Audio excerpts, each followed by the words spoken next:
Here's a short, simple song I've written in Irish for kids. It goes like this.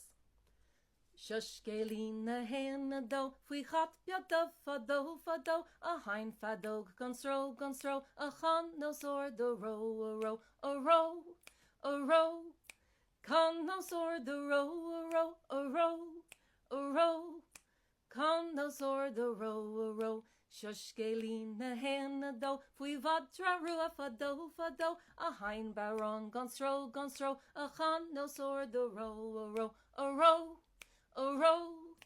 con the row, a row,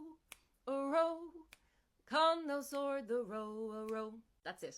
And the handy thing about this song is that once you've learnt that first verse, the second verse is almost the exact same. You just have to switch out a few words, the animal and the instrument. And if you're doing it with kids to start out with, the teacher or the grown-up could sing the verses and the kids sing the choruses. And then as they get used to it, they could join in on those verses.